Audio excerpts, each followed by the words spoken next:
I got a task 5 years ago, in September 2011, to basically create thought leadership. And it wasn't so easy, but we started to think about it. Okay, we need to combine our thinking in one report. We called it at the beginning, it must be a networks market report. We're thinking really engineering-wise. How can we actually put all the data in one thing? But one thing we had right was our main objectives. We wanted to establish Ericsson as the key source for industry insights. We knew that we wanted to actually target these groups, customers, industry analysts, financial analysts, but also media. We wanted them to be able to know that if they have any questions on this type of industry, they should go to Ericsson.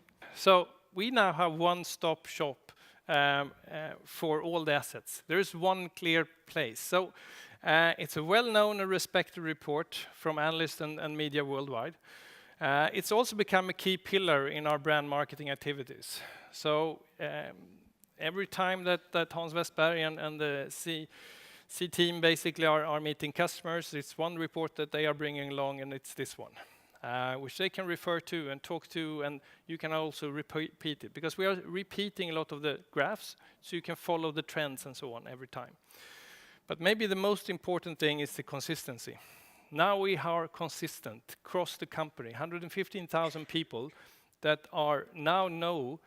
And it took a few years. Now they all know about the mobility report. They all know where to find the data. They are all using the same data and from the same source.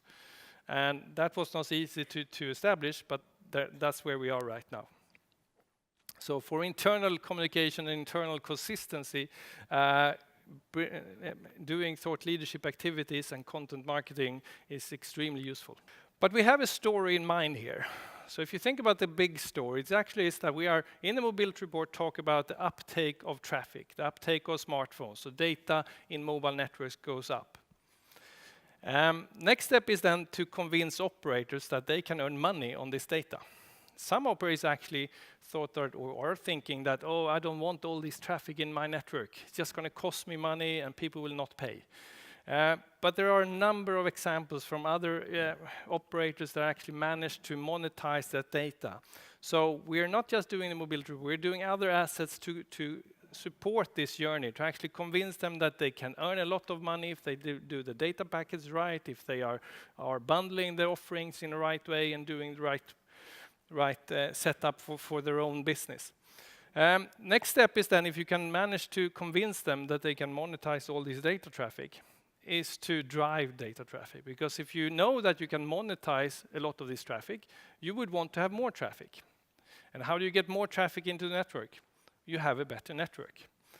If you have a 4G phone, you will be using much more data than you were on a 3G phone. If you have better coverage, you will use more data than if you didn't have that. So then it comes down to building the radio network, and then we're down to the products.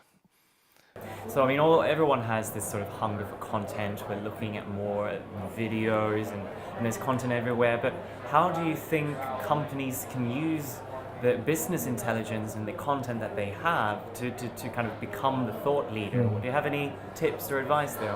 I think many times a company's business intelligence assets is a hidden treasure. People are not utilizing it as much as they could. I think they should start looking at it as a marketing asset, because you can turn it around and use that. And you have to start building from your core strength. What is that you as a company are good at? What is your knowledge that you are actually selling? How can you utilize that to build this thought leadership and build this content that actually is providing a brand awareness out in the industry you're working on?